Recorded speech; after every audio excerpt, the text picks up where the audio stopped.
निष्प्रिय समाज सेविका Margaret Sengar. Doctor मुझे बचा लो, मरणासन स्त्री का करुण क्रंदन वातावरण में गूंज रहा था। सैडी, डॉक्टर ने कहा, मैंने तुमसे पिछली बार भी कहा था कि आगे से यहाँ मत आना, परंतु तुमने मेरी बात न मानी। अब मैं क्या कर सकती हूँ। दूसरे ही दिन सैडी अपने छोटे छोटे 3 बच्चों को छोड़कर स्वर्ग सिधार गई। उसका पति ट्रक ड्राइवर था। आय कम होने से दोनों जैसे तैसे गुजारा करते थे, अतः बच्चों की अधिक संख्या बढ़ाकर परिवार को नरक न बनाना चाहते थे। वे ये भलीभांति जानते थे कि अधिक बालक होने से किसी भी बच्चे का समुचित भरण पोषण तथा शिक्षा दीक्षा न हो पाएगी और वे पशुओं जैसा निकृष्ट जीवन व्यतीत करेंगे। हम भारतीय जीवन में संयम और दमन का महत्व जानते हैं और उसे प्रधानता भी देते हैं, परंतु भौतिकता में आकंठ निमग्न ये पाश्चात्य देश इसका मूल्य क्या जाने। जैक अपनी वासना को संयमित न रखा सका, अतः उसकी पत्नी को 2 बार गर्भपात कराना पड़ा। इसके अतिरिक्त गर्भ निरोध का अन्य कोई साधन उन दिनों अमेरिका में न था।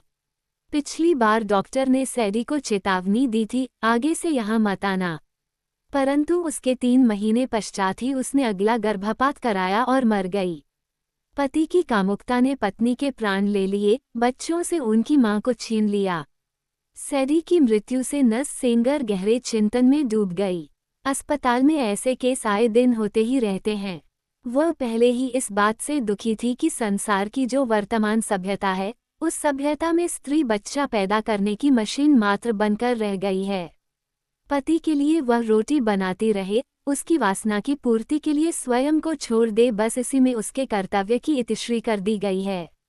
मार्गरेट सेंगर ने सोचा, जब तक नारी वर्ग में चेतना उत्पन्न न की जाएगी, तब तक न जाने कितनी सैडी अपने पति की अमानवीय अवांछनीय कामना का शिकार बन अकाल में ही काल कवलित होती रहेंगी। साथ ही ऐसे साधन की खोज की जानी चाहिए जिससे कोई भी अवांछनीय बालक उत्पन्न ही न हो। अधिक बच्चे पैदा करना न केवल परिवार के लिए अपितु राष्ट्र और विश्व के लिए भोजन, निवास, बेरोजगारी, वायु प्रदूषण आदि की अगणित समस्याएं उत्पन्न करना है। इन्हीं दिनों 1913 में श्रीमती सेंगर यूरोप की यात्रा पर निकली। वे फ्रांस और स्कॉटलैंड भी गई और वहां के जन्म निरोध केंद्रों को उन्होंने देखा।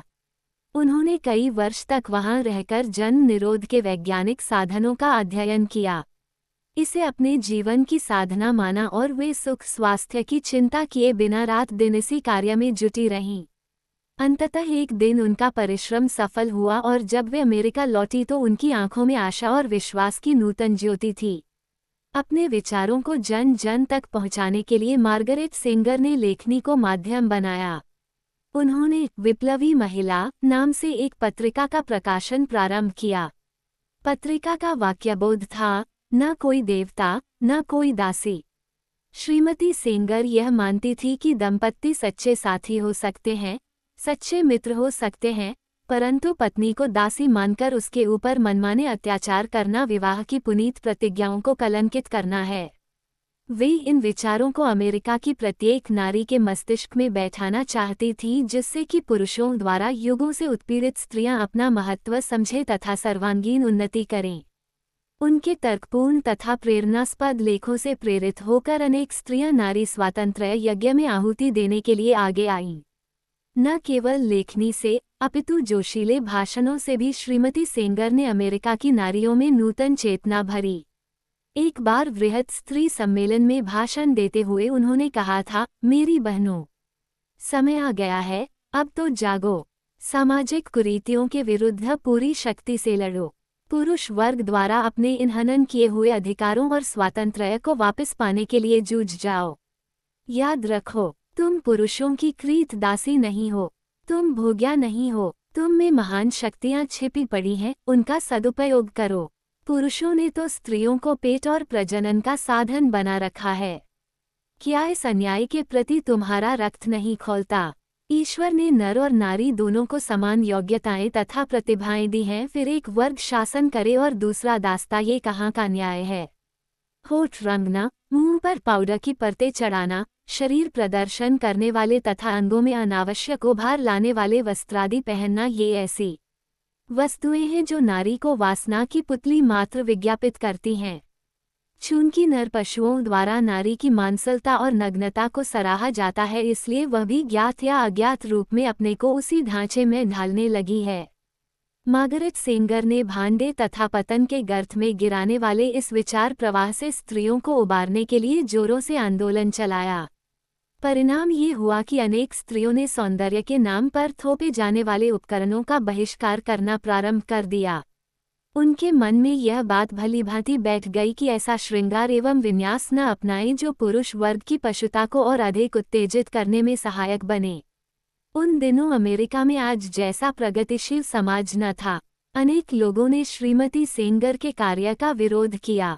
धर्म के ठेकेदारों ने उन्हें स्त्रियों को गुमराह करने वाली की संज्ञा से पुकारा, परंतु इस सब का उनके ऊपर कोई प्रभाव न पड़ा, अपितु नारी संगठन बढ़ता ही गया। अब वे परिवार नियोजन के प्रचार के लिए आगे बढ़ी, जिससे स्त्री जाति के ऊपर लदे भार को हल्का किया जा सके। मार्गरेट सेंगर ने विप्लवी महिला में ये घोषणा की कि उसमें जन्म निरोध संबंधी सत्य गाथाएं प्रकाशित की जाएंगी।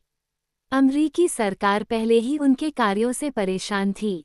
वो ये कदापि नहीं चाहती थी कि कोई पत्रिका खुलेआम जन्म निरोध का प्रचार करे। अतः उसने डाक अधिकारियों को आदेश देकर पत्रिका की समस्त प्रतियां रुकवा लीं। यही नहीं, सरकार ने श्रीमती सेंगर पर मुकदमा भी चला दिया तथा यह आरोप लगाया कि उन्होंने 9 बार डाक द्वारा जन्म निरोध विषयक सामग्री भेजकर कानून का उल्लंघन किया है। उन्होंने निश्चय किया कि चाहे कितनी ही कठिनाइयां झेलनी पड़ें, वे सरकार का पूरी तरह से सामना करेगी। इस प्रसंग को लेकर उनका अपने पति से भी झगड़ा हो गया और सेंगर ने ये कहते हुए उन्हें तलाक दे दिया, मैं उन महिलाओं की हिमायती हूँ जिनके जीवन में कोई भी उल्लास नहीं, जिनके पास मुस्कुराने का न कोई अवसर है न साधन। अपने तीनों बच्चों को एक नर्स के हाथों सौंपकर वे छद्म वेश धारण करके जन्म निरोध संबंधी साहित्य तथा वैज्ञानिक उपचारों का अध्ययन करने के लिए यूरोप चली गईं, जिससे कि न्यायालय में अपने पक्ष को सिद्ध कर सकें। 1 वर्ष तक श्रीमती सेंगर ने यूरोप में गहन अध्ययन किया। इसी बीच उनके द्वारा संस्थापित नारी संगठन ने अमेरिका में सर्वत्र घूम घूमकर लोगों को जन्म निरोध के औचित्य तथा आवश्यकता को समझाया। परिणाम ये हुआ कि जब तक वे वापस अमेरिका लौटी, अनेक लोग उनका समर्थन करने लग गए। सरकार ने जनमत को अपने विरोध में देखकर उनके विरुद्ध लगाए गए आरोपों को वापस ले लिया।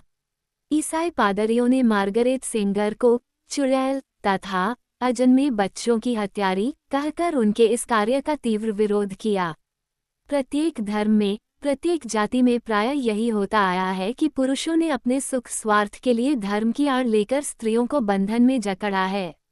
अब इसकी अति हो चली है और नारी जाति अधिक समय तक बंदिनी न रहेगी, ये कहकर वे अपने कार्य में और भी दुगुने उत्साह से लग गई। 1916 में उन्होंने ब्रुकलिन के ब्राउनसविल क्षेत्र में प्रथम अमरीकी संतति निग्रह केंद्र स्थापित किया।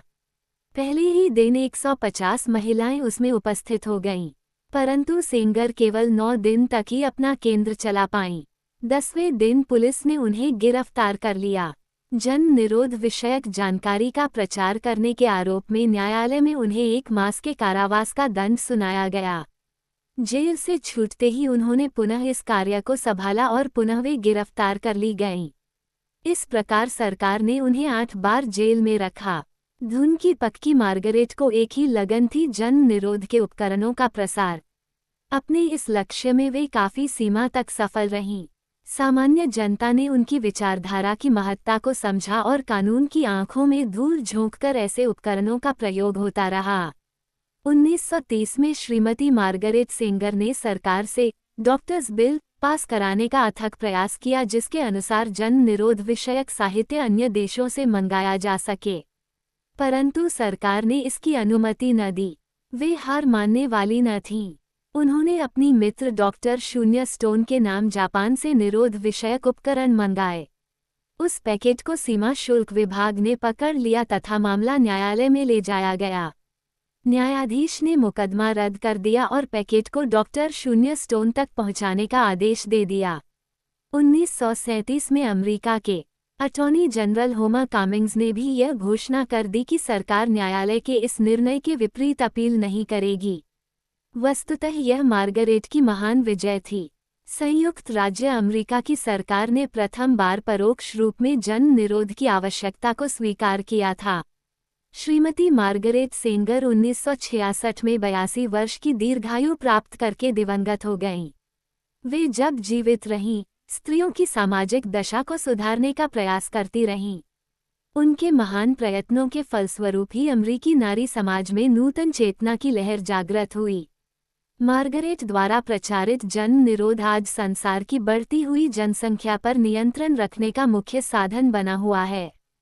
प्रसिद्ध उपन्यासकार श्रीमती पर्ल बक ने जन्म निरोध आंदोलन के 22वें वार्षिक सम्मेलन में श्रीमती मार्गरेट सेंगर को श्रद्धांजलि अर्पित करते हुए कहा था, संसार के इतिहास में राजाओं के दैवीय अधिकारों के विरुद्ध स्त्रियों के लिए समान मताधिकार के पक्ष में तथा स्वतंत्रता प्राप्त करने के लिए जनता का कोई भी संघर्ष उतने अधिक दृढ़तापूर्वक सामाजिक अंधविश्वास के विरुद्ध नहीं लड़ा गया जिसका सामना जन्म निरोध और परिवार नियोजन के संघर्ष को करना पड़ा है।